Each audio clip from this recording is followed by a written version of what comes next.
And the title race is hotting up as all teams draw. Welcome to the Anglo-Italian pod. As always, my name is Rory. I'm joined by my very good friends Adam and Andrea. We're going to start with Andrea. How are you doing, man? Very good, thank you. Yeah, had a good week. But just keeping up with the transfers that's going on today is absolutely hectic. It's just taken over my life. Even if normal day things that you're doing just get thrown out the window. You just want to see what's going on, refreshing the pages. But yeah, it's been a good day. No, absolutely. My day's been distracted by a little bit of a hangover and me refreshing Twitter constantly looking for those transfer rumours. Arsenal are letting me down, unfortunately. But Adam, how are you doing? Yeah, I'm very good. Glad that I'm here without the technical difficulties of last week, more importantly. You But yeah, survived the storm. That's good to see.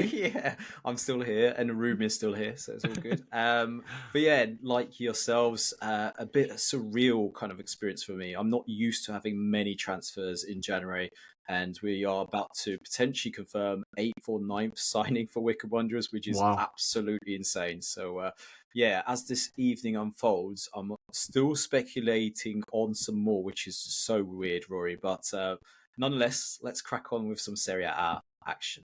Well, there is lots to discuss. And guys, just be thankful that I didn't give you the warm greeting that Pellegrini offered to Spinazzola yesterday evening. If you've not seen the video, I absolutely loved it. Seconds after Spinazzola opened the scoring, the clip of Pellegrini just screaming, Fafanculo Spina is just unbelievable. I really enjoyed that. So you're welcome, guys. I gave you a warmer greeting than Pellegrini, so you're very welcome. But lots to discuss this weekend, of course, in Serie A. There was the Milan derby. It was very tense in my house with my Inter-supporting friends up until the end. But thankfully, there was a goal at the end. Honours were also even in Naples between Napoli and Roma, and we'll be picking that one apart as well. And down at the bottom, things are getting pretty rough for Parma as Lecce get a huge 3-1 win over them, dragging them well into the trouble. And some rumours about Pecchia and how much longer he could be in that job. So we'll be getting into that as well. Then, of course, the transfer window should be shut by the time we're finishing the episode. So we will do a roundup or try to round up the biggest deals in this window. So, guys, without further ado, we're going to take a very quick break. We'll see you on the other side. Benvenuti, bentornati. It's time to discuss the calcio. Let's do it. Milan won, Inter left it late. I couldn't believe the amount of times they hit the post. They managed to miss open goals. They did everything but score. But in the end, thankfully, they did get over the line. And Adam, do you think overall a draw was probably fair, or do you think Milan were quite lucky? I would agree in terms of the way the game was played out. I think it shows some naivety on Simeone Inzaghi's side of things. Now, this is the third head-to-head with Milan this season with two different coaches where he seems to have got stuck.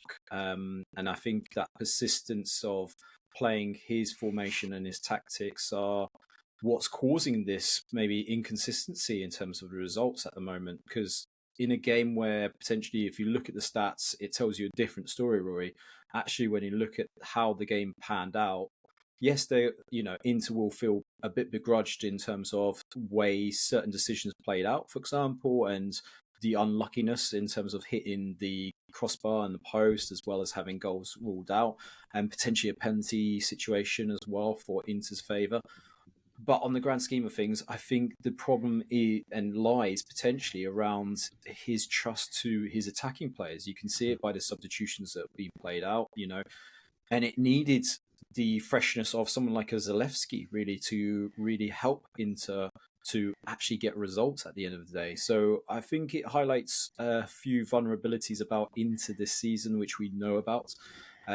But ultimately, I think when you look at the way the game panned out, Inter played into Milan's hands. Had they played it differently, forced Milan to come at them, then potentially their counter-attacking style would have been more effective. And I think that's the main issue here, Rory.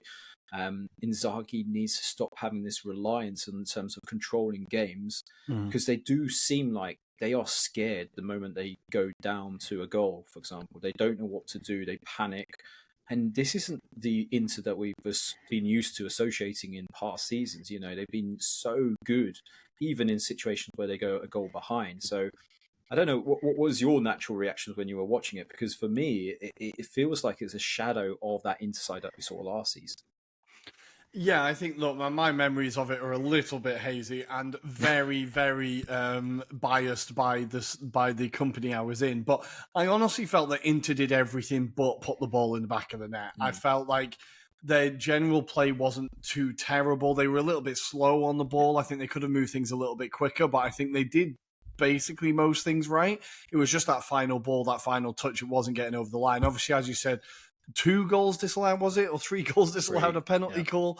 Like, I think there was plenty of opportunities for Inter to get the job done there. But my main kind of takeaway was the options off the bench weren't the most inspiring. Like, I know Carlos Augusto has had he's scored some goals off the bench. He's had some big moments. But players like him, Fratesi, who's having a really weird season. It looked like he was going on, he'd be gone to Roma, but now that isn't happening. Like, he hasn't really had much of an impact this year. Like, Bissek, weirdly, was the player who kind of offered the most threat and came on. So I feel like there's an issue there with, like, their threat off the bench. But this is what we've always said about Inter, is they need another striker. And Taremi was supposed to be that kind of short-term fix, and it's not really worked out with him, not really. So they're still looking for that third backup striker or that, like, game changer. And I think if they'd have had that, if they'd have brought in a striker this window, then maybe this game's done.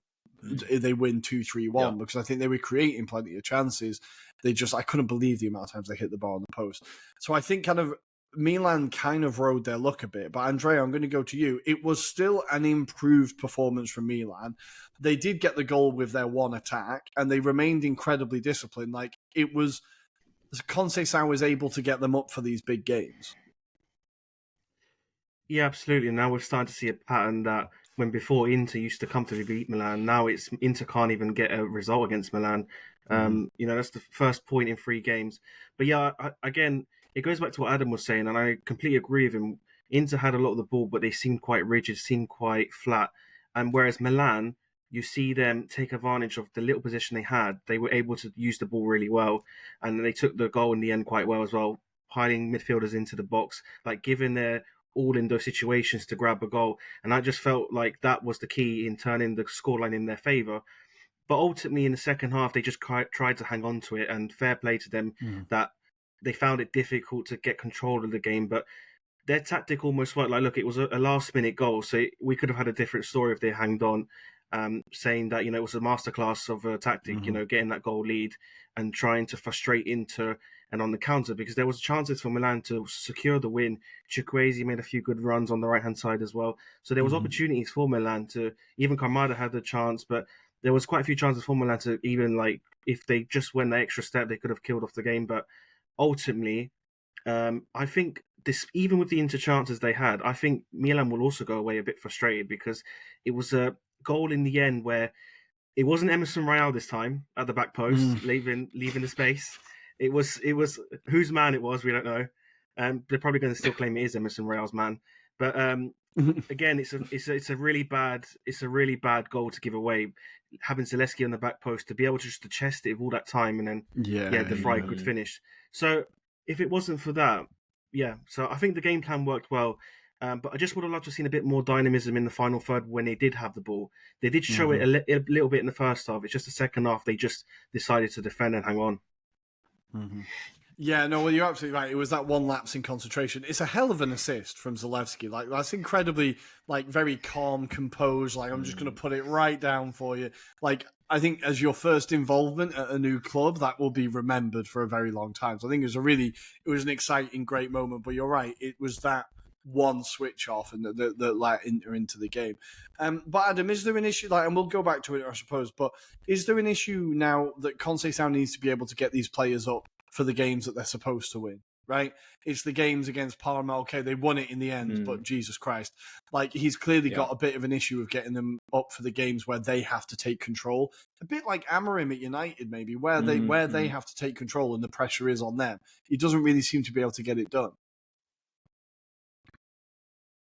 Yeah, I think it's been alluded to, in particular around the kind of discourse of the harmony within the squad. And, it feels like at this stage that maybe Conceição is going to press certain players' buttons in terms of the way that he manages them. And like you allude to, obviously it's all well and good kind of saying you get these kind of big results that are, seen as redeeming features in terms of the season, but ultimately you've got to win those bread and butter games, the ones that will gain you points during the course of the season. And I think, yeah, it's all about that consistency. I feel with Conceição, he's starting to mould the squad as we can start to kind of build upon this transfer window at this moment in time. And I know we'll speculate about that later, but certainly the early indications are he's getting the players that don't fit his mould right now.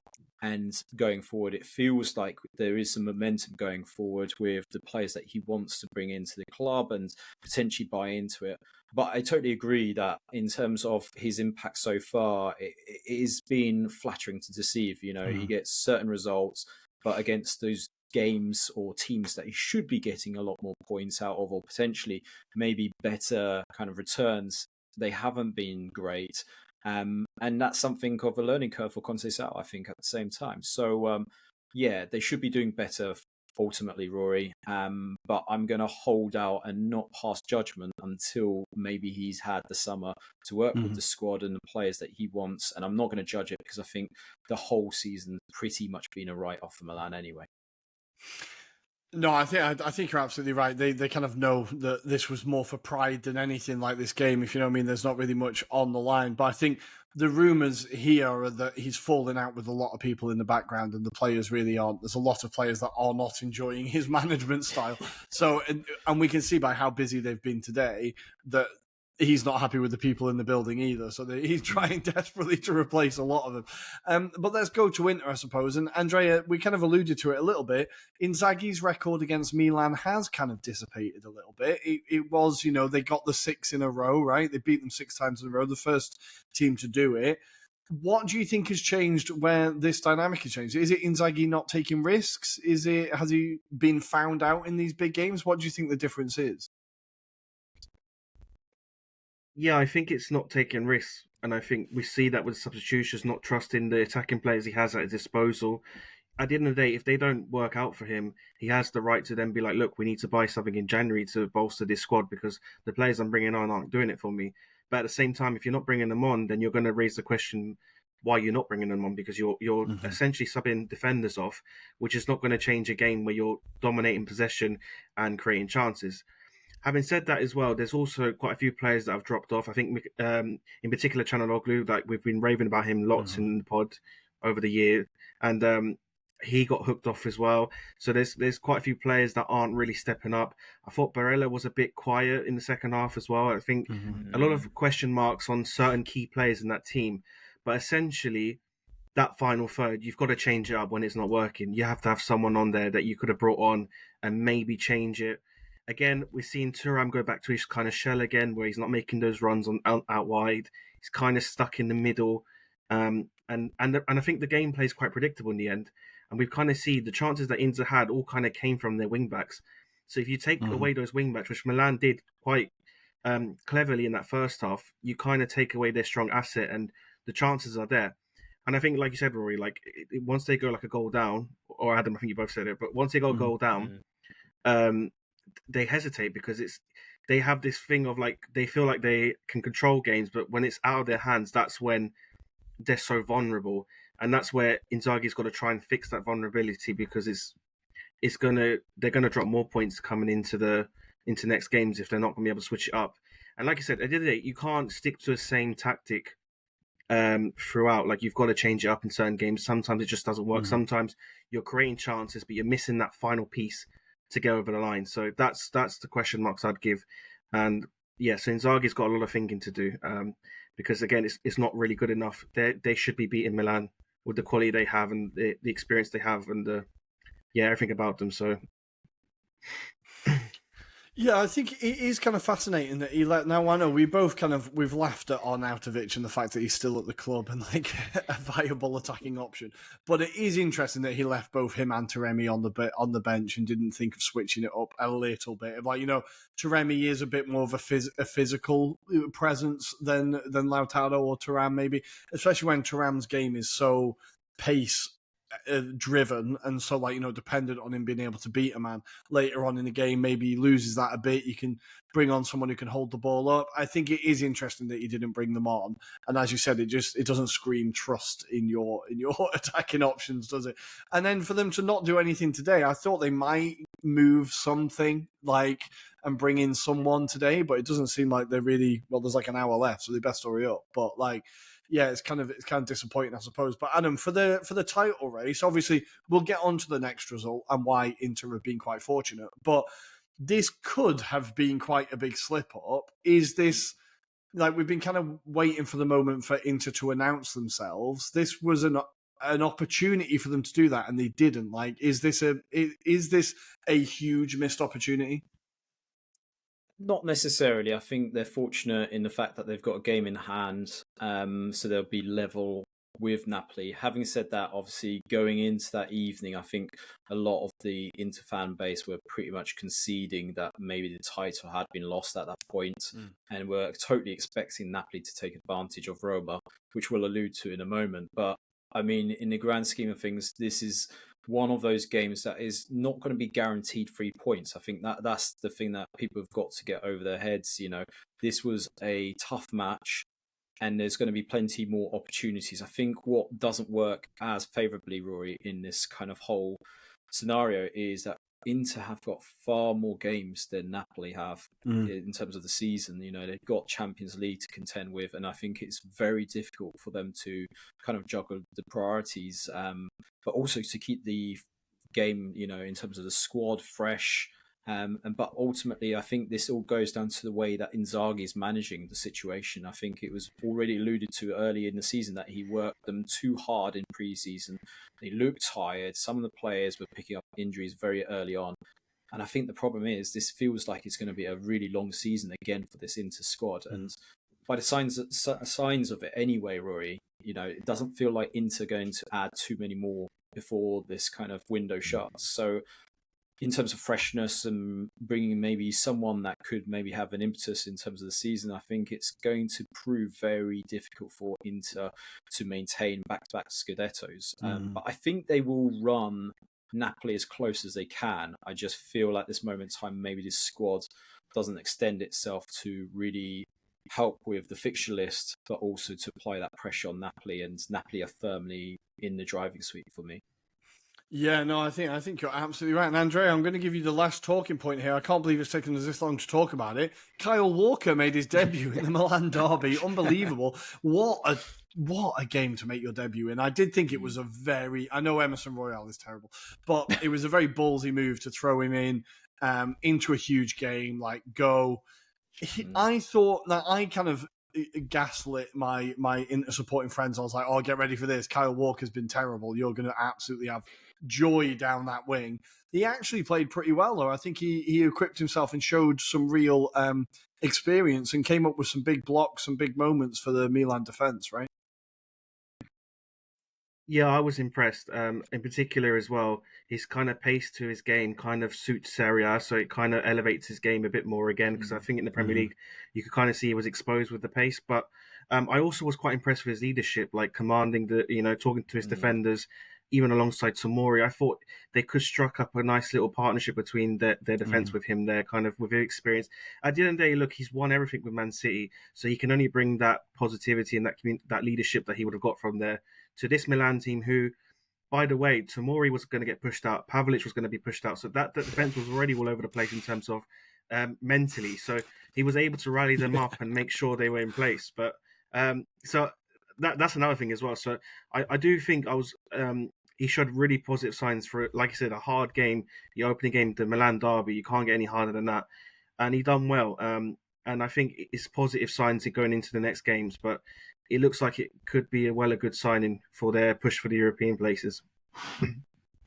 Yeah, I was there was a part of me that was quite happy to see him do well, genuinely. I was like, oh, okay, nice. He's not like, we enjoy seeing English players doing well in Serie A, and I think you're right. Him alongside Tomori can kind of maybe coach him through games a little bit. But yeah, really, overall, I think a very good performance from Milan and Inter, a little bit disappointing, I suppose. And of course, Reinders with another goal because nobody else scores for Milan at this point. But Reinders just low-key having an incredible season. But let's leave that game there, I suppose, and go to the later kickoff. Now, my memory gets even hazier with this game, guys, so I'm going to be leaning heavily on you guys. I only remember kind of the equaliser. So, 1-1 Roma-Napoli. Adam, take it away. I think we can leave it there. But it was probably one of the worst matches that I've sat back. I mean, and I have to kind of contemplate that. I've watched Juventus under Allegri on a like Sunday evening, for example. So the balance of this match was pretty hard to kind of balance it out against the worst games I've ever watched so far. But in gist, Rory, essentially, there was kind of a ping pong effect where the ball kind of went from one box to the other, I would say. Napoli obviously take the initiative in this match and they sat back. But thereafter, and I think I'll allude with Andrea on this, I was like at that point where you've got insomnia and you're like, you don't know what's going on with the match. Like I couldn't comprehend, and I even struggled. Did I actually see any chances in the second half bar Angelino scoring the equaliser? And obviously I took the screenshot and shared it with you to kind of say you missed out on the classic. But the XG stats were something else. That's all I'm going to say. So just for the listener that obviously didn't get to potentially watch this, the expected goals for Napoli in this match in the second half was 0.09 with a total of 2 shots on target, 0 on target. In terms of passing, given Napoli are normally quite strong at this, only 133 were accurate passes. So that kind of shows you how bad they played. In contrast, obviously you had Roma, but their XG was only 0.26, 6 shots in total, 1 shot on target, and that was the goal itself. Had far more possession stats, and I think that kind of really tells you all you need to know about this match. It was not a classic. It was not enjoyable. It feels at the moment, if we talk about it objectively and forget about the match, because I don't really want to relive that, but essentially what we're saying is Napoli had the opportunity, bearing in mind they knew about the result that had come out from Milan. So you kind of think, right, all they have to do is make sure that they're much more powerful, controlling the ball and have that attacking intent. They really struggled, Rory, in that second half to really show any kind of signs of maybe controlling the game itself. And they let Roma into it. Roma didn't do anything spectacular. And I think I'll get Andrea's thoughts on this as well. But genuinely, it feels like Napoli dropped points. They dropped points in this game where they were in a winning position. And I'm sure there'll be some situations that are alluded to elsewhere about maybe Politano should have got potentially a penalty in the first half, but I think it was a very feeble kind of attempt at the point. But for me, Roma weren't spectacular. They didn't really offer too much. They were slightly better in the second half, but they did deserve the goal, I felt, overall for the kind of effort. But Andrea, from that point of view, do you think that's a fair summary, or do you think I've missed out on something?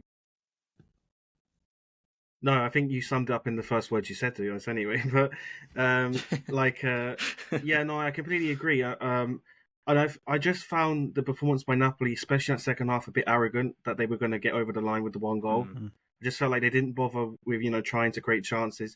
And in actual fact, Roma actually created a few, to be fair. And I think in the end, like, they deserve to get pinned back. And maybe that's going to be a talking point for Napoli, to be like, Conte to kind of get back at them and be like, that can't happen again. Because the game was in their hands and they could have gone on, dominated the midfield. We've talked about Ngisa, we've talked about McTominay, that they can dominate that midfield. Against that Roma midfield, this game should have been completely dominated.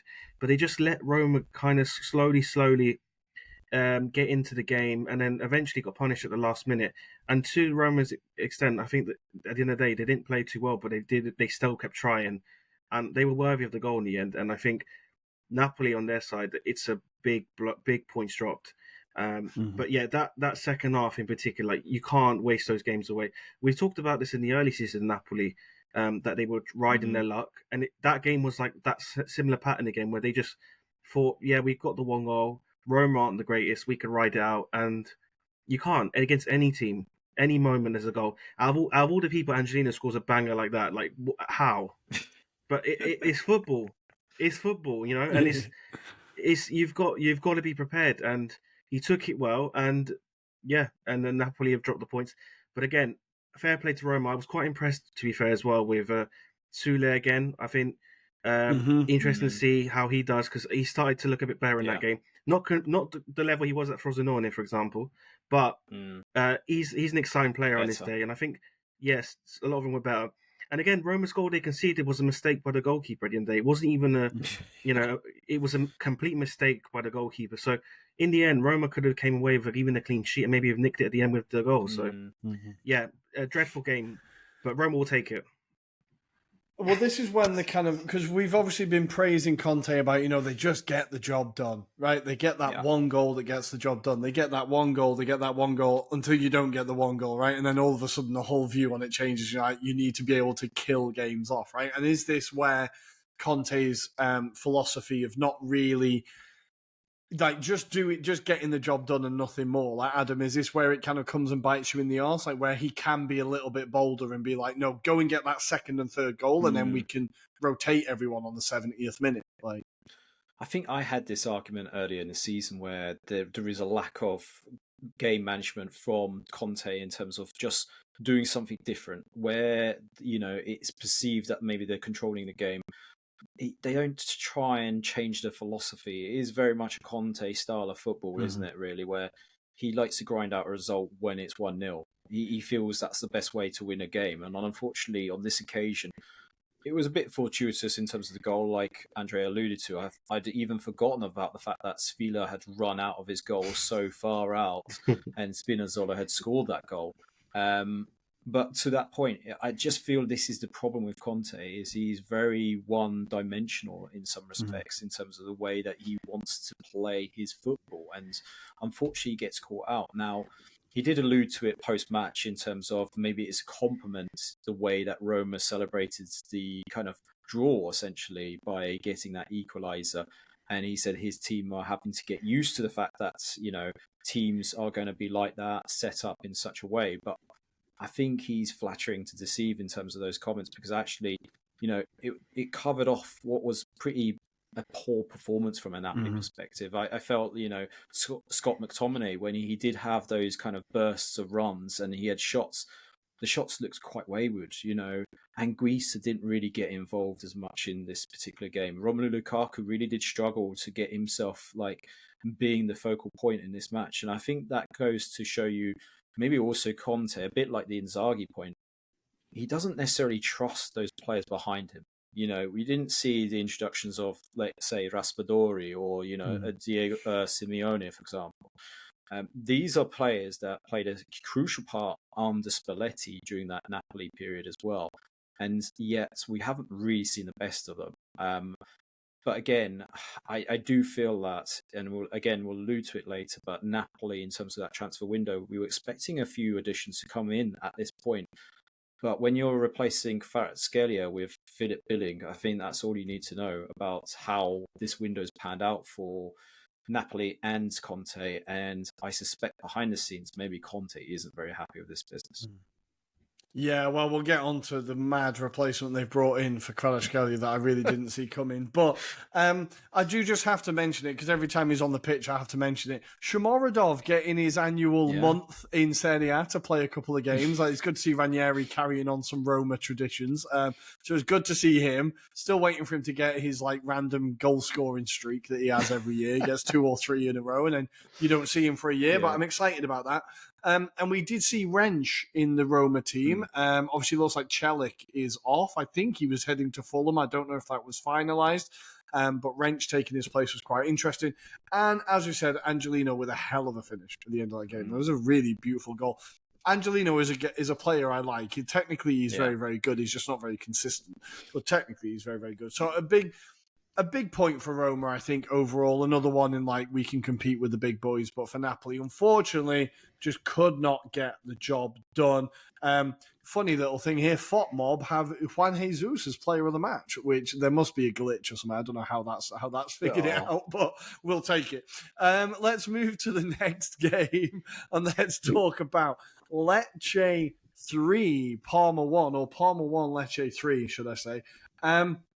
Huge 3 points for Lecce here, but Parma getting dragged in. Before we talk about that, I need to give more props to my boy, Kustovic, a goal and 2 assists. And when is he going to get his big move? He needs to be in the big time. He does. Although, ironically, I think it was one of our followers on Twitter that jokes about how Kustovic should possibly be a target for Roma. And I said, they should gamble on him. They should go for it. And he replied back, you should never really want the things that you dream of because they turn out disastrously. And that kind of deep. sums I up. like that is quite deep, but it is quite on the point, isn't it? Because we've had so many of these prospects. You know, I recall Simi being kind of compared as the new Kanu. And then when he got that move away from Cremonese, it didn't really work out that way. But yeah, Kustovic is showing his worth for Lecce. He is that bit of quality, and I think he is the difference when you're comparing these relegation sides. He offers something a lot more, dynamic in that respect, and he looks like a shadow above the other target man for Parma, which you guys spoke about in the last episode. But Milan Juric, who had missed making this move from Monza to Parma. I mean, you couldn't, this is chalk and cheese, essentially. This is the difference between the two. And Kustovic is really good with his feet, but as he showed in this one, he was very good with his head as well, and the direction, the power. But I also want to call out the main man that scored the 2 third goals for Lecce, and that was Santiago Perotti.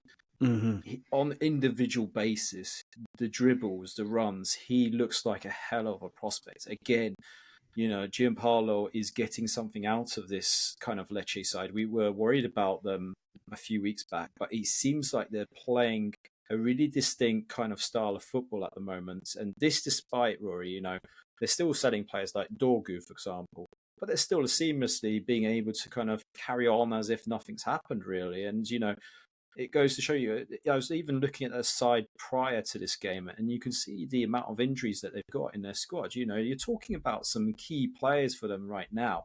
And just the fact that they're able to carry on, and in this game, they look head and shoulders above Parma. I think the kind of early sounds around Parma and how well they played early on in the season have gone by the wayside. When you look at the stats again, XG would kind of make out that Parma had the best of this game, but realistically, it was all Lecce. Lecce controlled the game. They had the key moments. They were clinical when they needed to.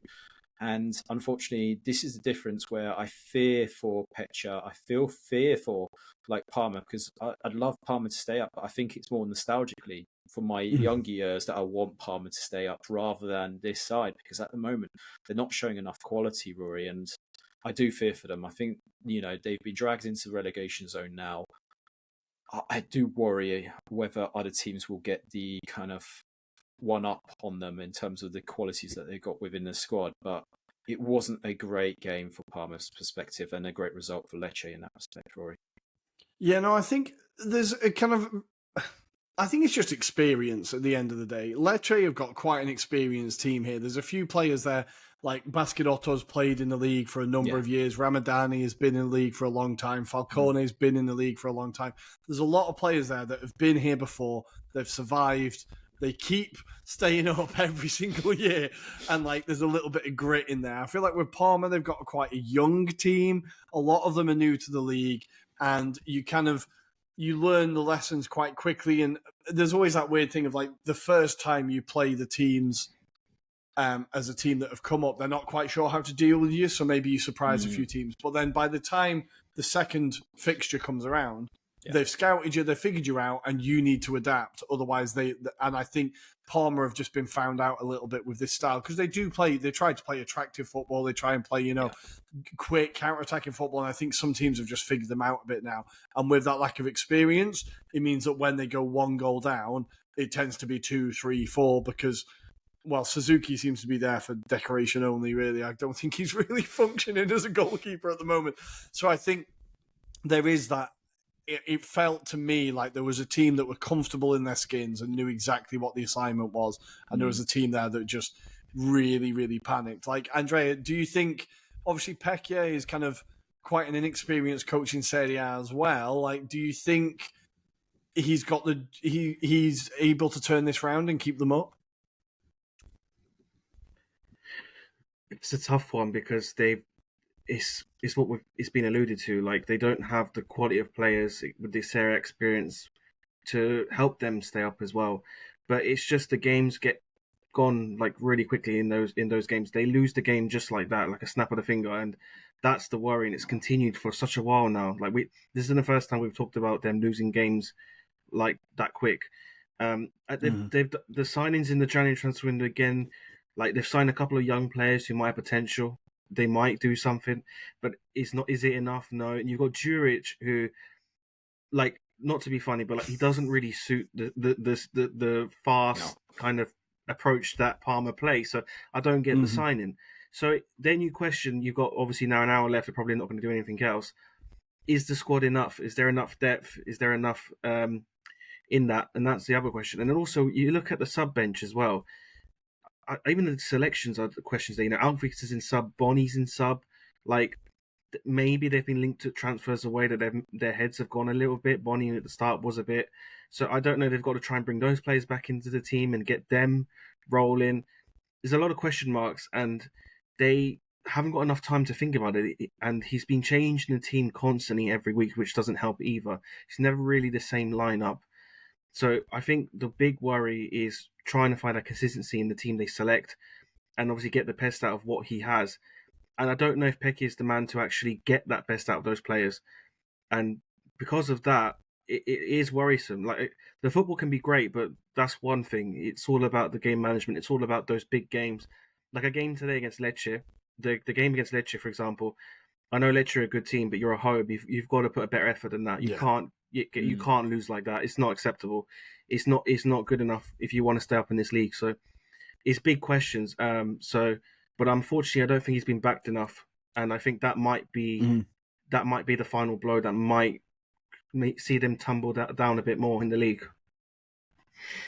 Well, yeah, you're absolutely right. When the fixture list comes out at the beginning of the season, they're looking at Lecce at home and being like, "That's a win, right?" Those are the games you have to be winning. So to not do that, it is like, yeah, it's just absolutely huge. It has put Parma in the relegation zone by 1 point currently, and Lecce now 3 points ahead of them. Like, Adam, it puts Lecce there. Lecce are still firmly in it. Let's not like Lecce still have a lot of work to do, but it's quite a big statement for them to be able to go away and get this win and get it comfortably, right? Like, maybe there'll be a lot more confidence for their next fixtures coming up.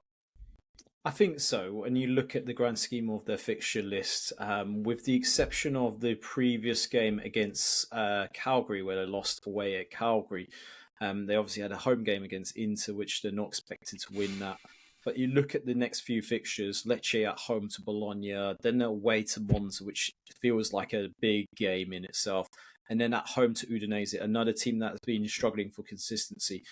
They're kind of 3 winnable potential games for them now going forward. So I feel like if they could pick up, say, 7 points between those kind of 3 fixtures, that would be a good return. And that would help them in terms of pushing them up the table. We're not expecting them to beat the likes of, say, a Roma or Milan. But even when you look at it, they're both home games going forward in March. So again, it is kind of at that point where it feels like for Lecce, it's a bit more comfortable with the fixture list.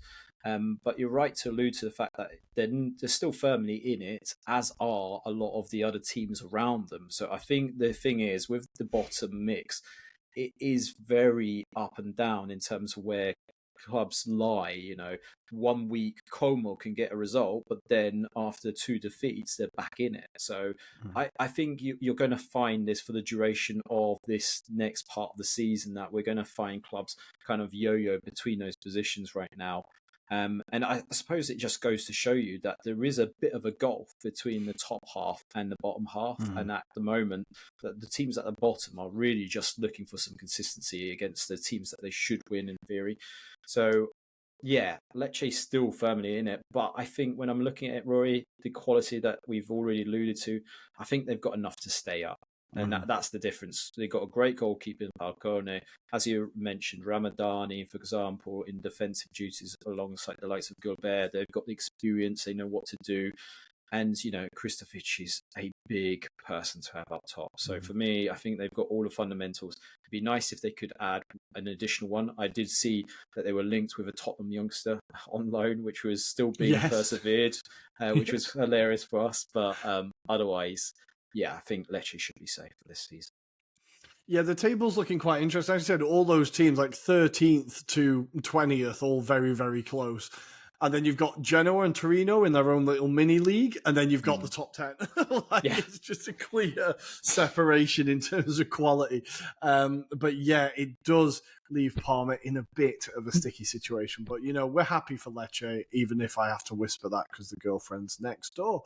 Let's move on to the next game. And I was really looking forward to a lovely little Sunday afternoon hate watch. And I thought I was going to get it as De Sciglio scores for Empoli against Juve within the first 5 minutes of the game. I think it was super early. And then Empoli really, I have to say, their first half performance was incredible, right?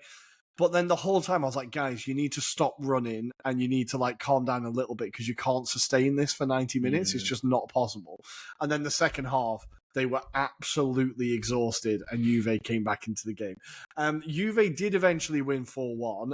Colomboani, again, with 2 goals in 3 minutes. An insane turnaround from him. Vlahovic with an absolute banger of a goal. Beautiful finish that. And then Conceição to put the cherry on top. Empoli, of course, receiving a red card in the 84th minute. Male being a complete idiot there. It was a really quite an obvious second yellow and red card there. But despite the 4-1 result, we do kind of need to say, Andrea, does it flatter Juve a little bit? It's an improvement. They scored 4 goals. They got the job done. But it does flatter them a bit, right? Yeah, it does. I think Empoli just fell off in those last 30 minutes in particular. Juventus didn't really create much up until that point, up until the equaliser. So again, like you said, if Empoli did change their approach and actually defended for a bit, perhaps they could have hanged on for a bit longer and caused more problems and perhaps catch Juve on the counter, for example. But it weren't meant to be. But I think Colomboani's showing a great difference up front. He looks a lot better, more agile, more suited to the style that Motta wants to play. And he's been rewarded with the goals he's created as well. He's created those chances as well. It's not like it's fallen to him. He's had to put that work in. So, yeah, I think certain players, I thought Nico Gonzalez had a great game behind Colomboani. I thought he looked really impressive once again. I think that kind of role really suits him. And it's good because I think Conceição, for me, is an unquestionable player in that team. He needs to play. He's a starter. So finding a place for Nico was a bit difficult. So behind Colomboani, I think it's working like a real good partnership. So I think there were some positives you could say about certain players and certain positions. I thought Coop Miners looked a lot better. Some passes were a bit astray, but I think now he's playing a bit deeper. We're starting to see that Coop Miners of Atalanta a little bit more. Because I think when he was playing attacking mid, he looked a bit lost, just a bit. Yeah, so I think there's a lot of positives in that sense, but I still have question marks on certain players. I think the defence, again, they're Gatti now, Lloyd Kelly, it remains to be seen. But yeah, I think there was some positives, but at the same time, the result wasn't a 4-1. It was pretty much a 2-1 win for Juventus. It felt like they just got over the line because Empoli fell off. And I think that's the reality. But it's encouraging certain players, and obviously certain players getting the goal. Vlahovic, that's an important goal for him. But again, we always say this: he gets an important goal, and then he's missing for 10 games. So we'll have to just wait and see. So yeah, I think there was as a Juve fan, ultimately you're going home happy, but I thought there was going to be a riot in the stadium based on the first half performance because the fans were getting angry. There was a moment where I think it was Vega was out on the right and someone passed the ball to him, and we've all done it where the ball just goes right under your foot because you're just not paying attention.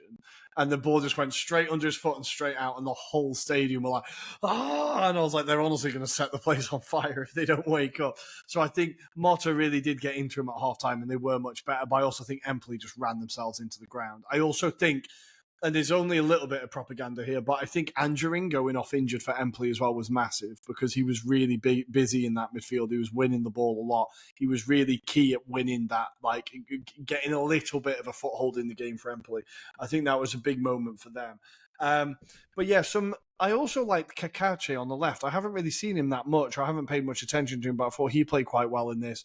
And I think Empoli equipped themselves very well. And on another day, they get a result there, but they completely lost their heads at the end.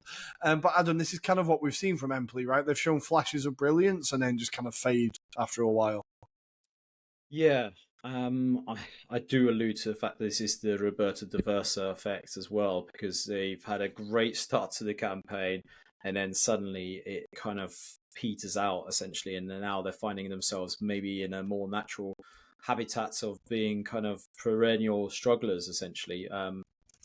I think it will be interesting to see if they can add any further addition in this window as we're currently kind of reviewing it currently, but yeah, I think they're going to be there or thereabouts now, Rory. It feels like at this moment in time, they're not likely to splash a lot of cash, and it'll be interesting to see where Fanzini is by the end of this kind of evening as well, because I think there's a lot of rumours and speculations about where he could end up. I think, Napoli were still potentially pursuing this, as were Lazio at the time of record. So we'll see what happens with that one. But otherwise, I think generally this is a squad that is performing as it should be. But yeah, that good start seems to have gone by the wayside, and I think they're just waiting for a few more favourable kind of fixtures going ahead, Rory.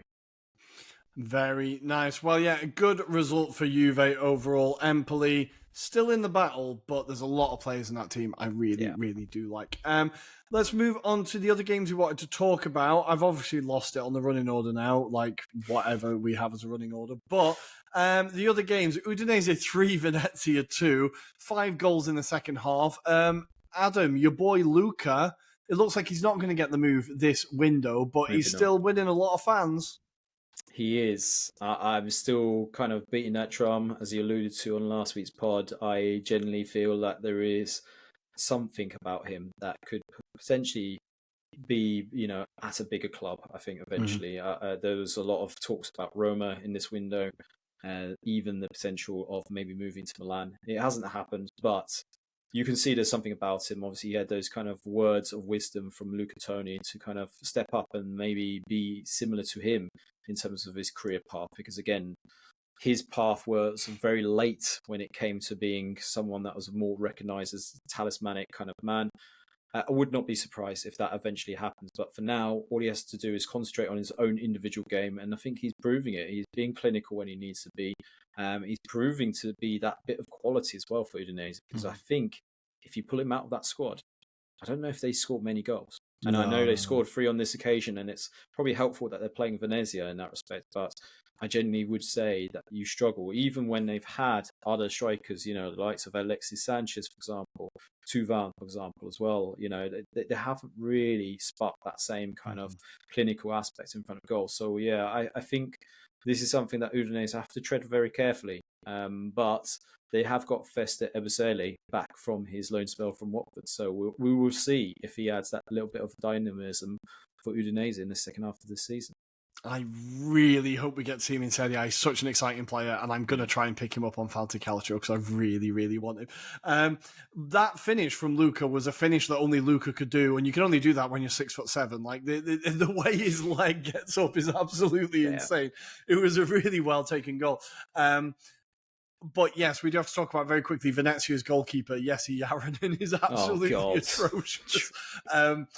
Yeah, I picked him up in Fantacalcio, was like, oh, let's just see. And I'm so angry. Thankfully, he's nowhere near my team. But every time I see him play, I think it was wasn't their first game of the season against Milan, and he threw one into the net. I think it was the first game, and I was like, oh, fuck me, who is this lad now?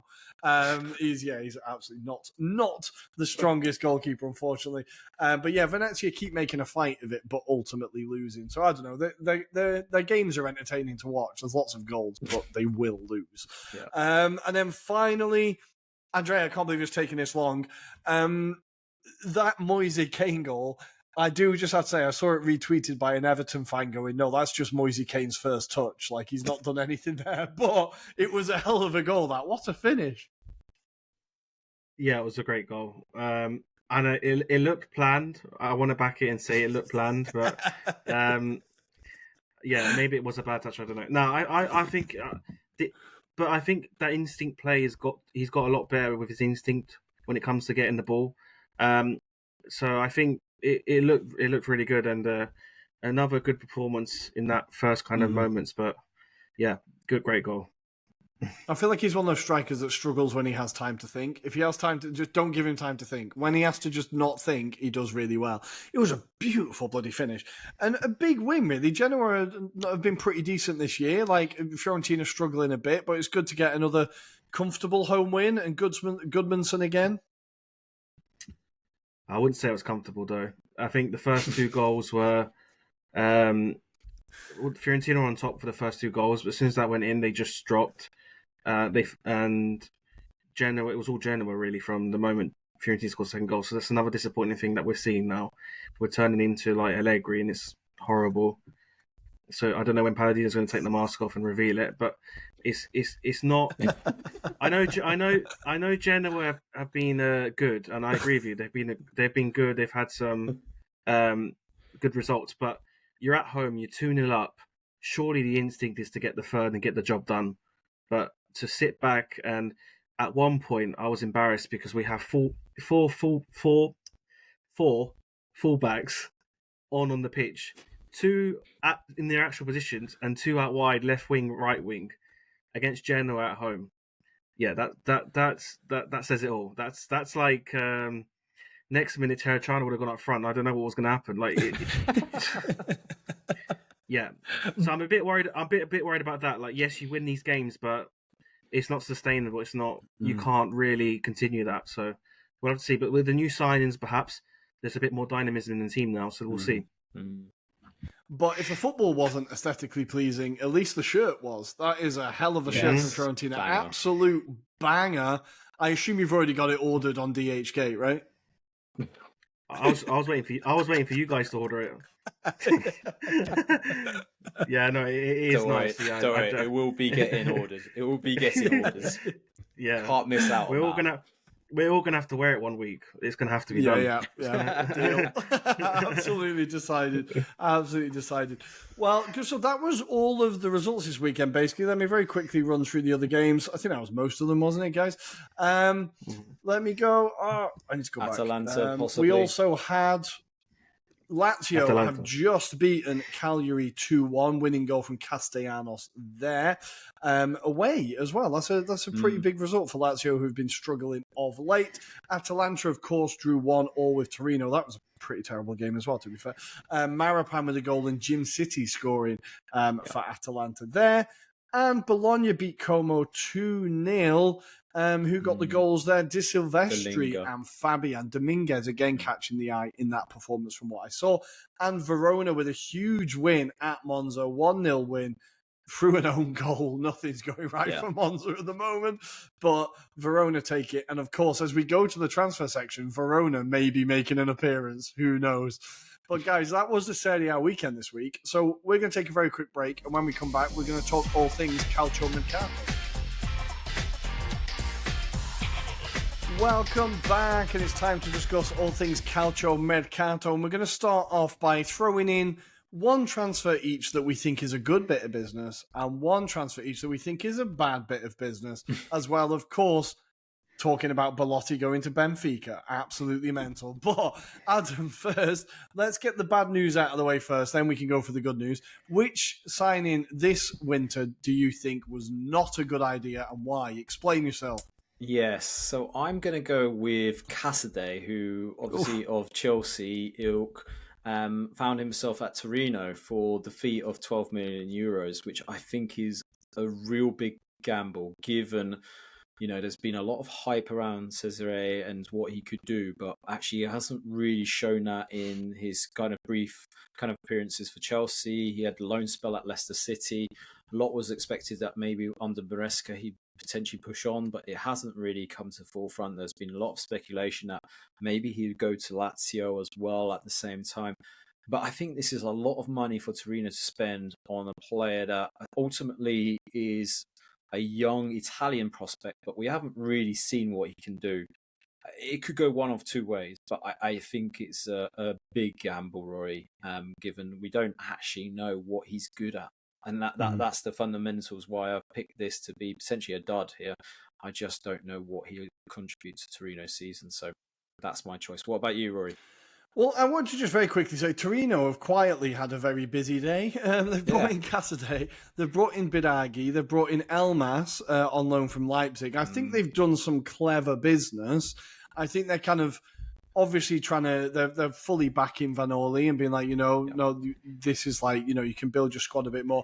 I'd be intrigued to see how Casadei gets on when there's not, maybe there's more of a spotlight on him now because he's in Italy and people will be paying attention.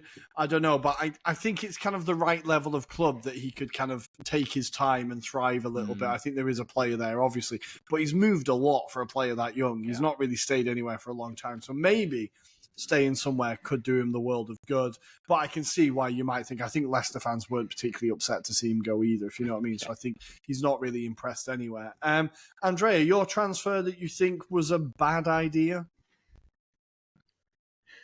For me, you sell Kvaratskhelia for all that money, and then you're replacing him with Okafor, who can barely get a game at Milan. It just, to be honest though, it's not even just that. It's the fact that he won't play because Neres is better, Politano's a better player. So I just think this is going to be a transfer where he just sits on the bench and gets a game now and then, and that was going to be the Kvaratskhelia replacement. So just for those reasons, I think that has to go down as the worst one. Just Kvara it's terrible. Because obviously they were linked to San Maximan, and that looks like that's not going to happen now, or it's not been possible to get it over the line. I think San Maximan would have been a real player and a real replacement there. But Andrea, why do you think it is at Napoli? Is it because they've not been able to get the targets, they're not going to splash that money, or is it De Laurentiis, classic De Laurentiis, not really wanting to spend money? Like, why do you think they've replaced Kvaratskhelia so unambitiously? I just think it goes down to the ADL, the president, as always, because we've seen this in the past. When they won the league, that was the moment to be like, right, let's make this team serious. Let's buy, and they didn't. They brought squad players, barely squad players, and they flopped that season. And they're doing it again. They've sold a star. You're not going to be able to replace Kvara because he's irreplaceable. But at least a Garnacho or an Adeyemi would have just got the Napoli fans lifted. You're getting some exciting young player. But I think it's to do with him because he's very tight with the wages he'll offer and stuff. And it's quite difficult as a player when you're meant to be that main guy and you're already getting talked to by the president to kind of like minimize your kind of importance to the team and what you kind of want. So I just think the environment that it provides is a bit negative as well. However, it also could be the manager, Conte, because at the end of the day, Conte is very rigid and stuff.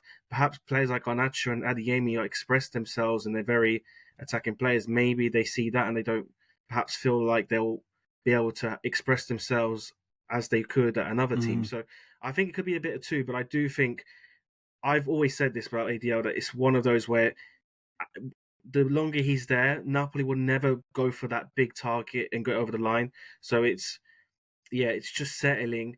And maybe he's just realised as well that they're doing well without him, which, yes, they kind of have. They've got some good results without him. But again, it's not long term. Like that Roma game is a prime example. you need someone Yeah. to come on. He would have been a replacement of Cavaro would have been perfect in that game. So yeah, for me, it's just a mixture of things in the Napoli camp.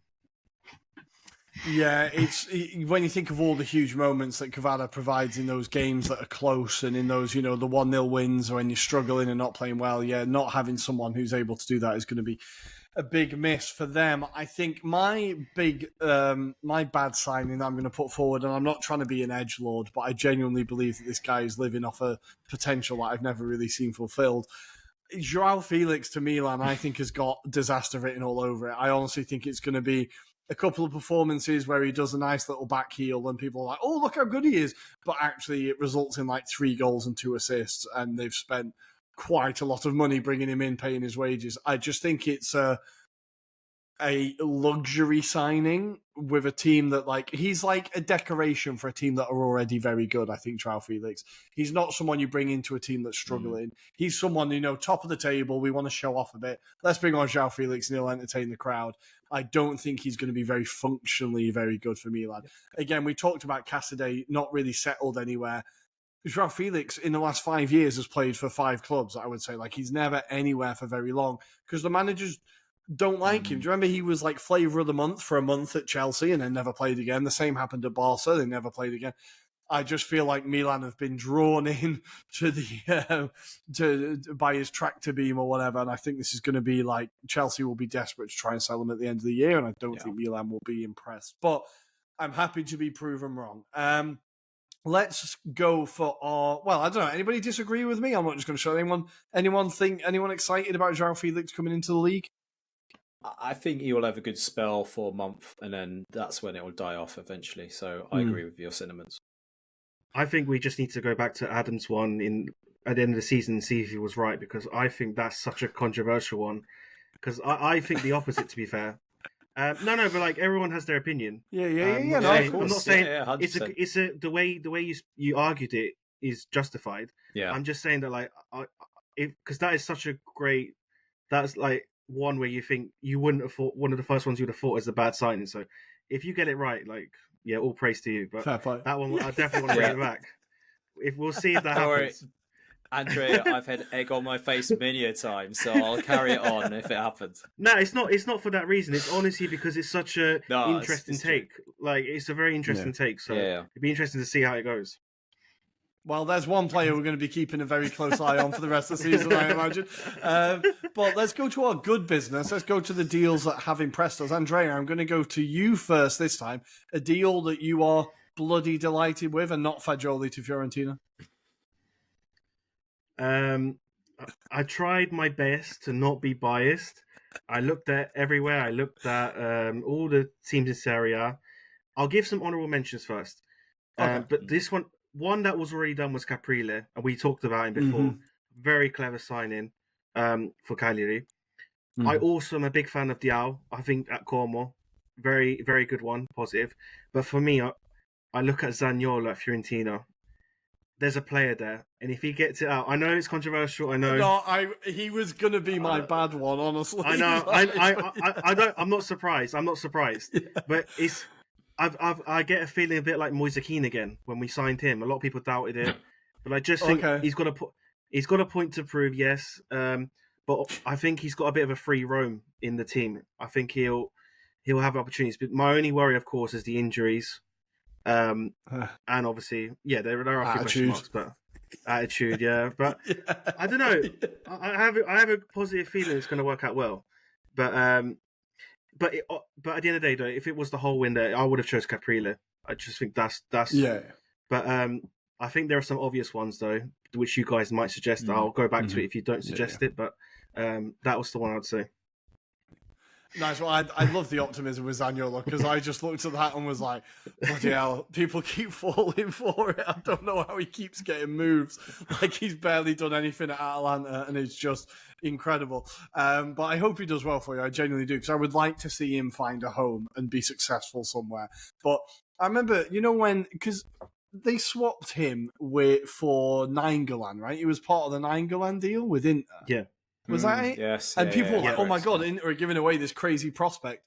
They look wiser and wiser by the day, honestly, with that deal, I think. But, Adam, your big business, which one impressed you? I'm just going to quickly say some honourable mentions. I think Zalewski to Inter will be a good deal because I think Inzaghi will get the best of him. Daniele Maldini from Monza to Atalanta, again, really shrewd bit of business for me. Also, Shetandor from PSG to Fiorentina. He's a prospect that we've been kind of shouting out for a while since he's been 18 years old.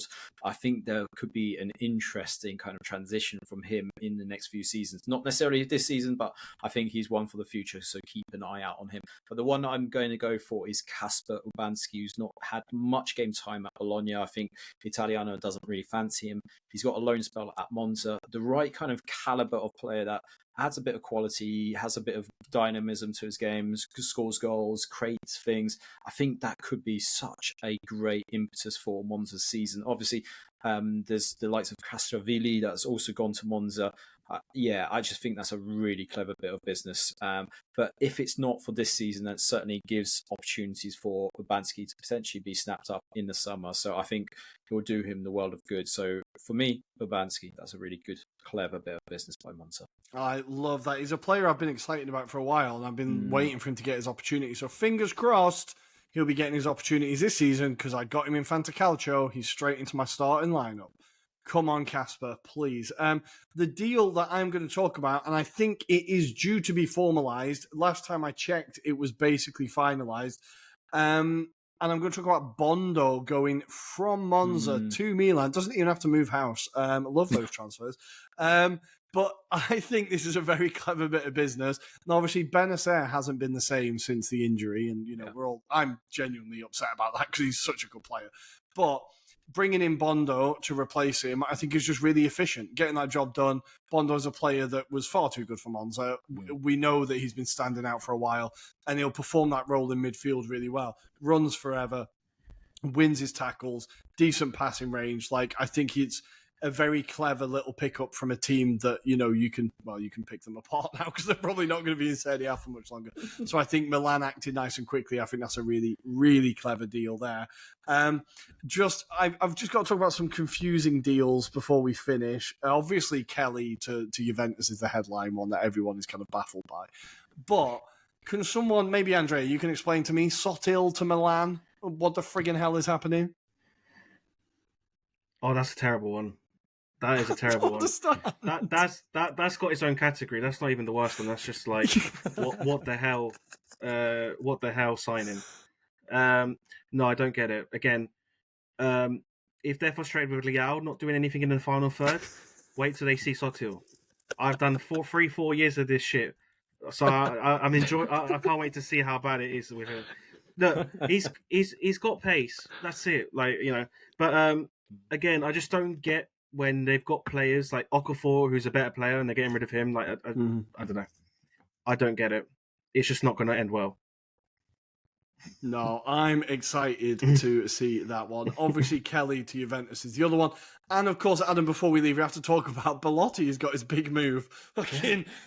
Every day we see new records in falling upwards. I thought it was, Juric, but the crown has been stolen as Belotti makes his move to Champions League football with Benfica.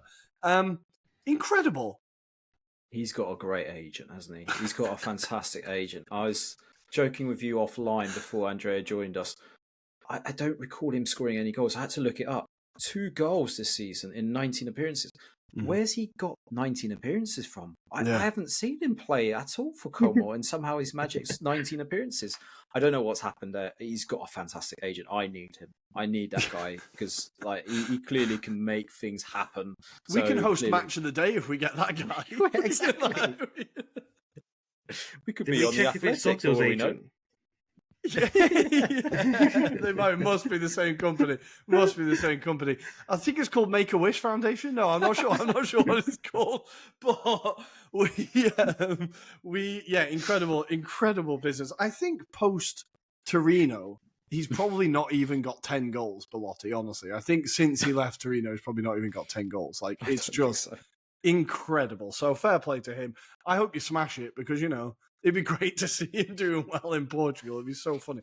Like Anthony getting man of the match in Betis. Do you imagine Belotti just goes out and smashes it in Portugal now? It'd be hilarious. But guys, that is all the transfer business. I have just refreshed. Bondo is about to sign, so that still counts. Good times. The transfer window is I think it has just closed. So, yeah, that is all the business for now. Guys, anything to say before I send the listener home? No, have a good one. One thing I will say is if Belotti can go to Benfica, anything is possible. So believe in your dreams. Chase your dreams, people. Chase your dreams. Let that carry you through the rest of your week. Guys, as always, thank you for choosing to spend your time with us. It does mean the world to us. On all our social media, you can find us at Anglo-Italian Pod. Apart from on Twitter, it's at Italian Anglo Pod. 5 years, still can't get it right. Make sure to go over and check us out on TikTok. Adam and Andrea are doing fantastic things over there. If you're on Spotify, give us a follow and a review. If you're on Apple, give us a review. And that's everything, guys. That's your homework. Go and check the Premier League episode. It's going to be 3 hours of Arsenal. See you there. Ciao. A dopo.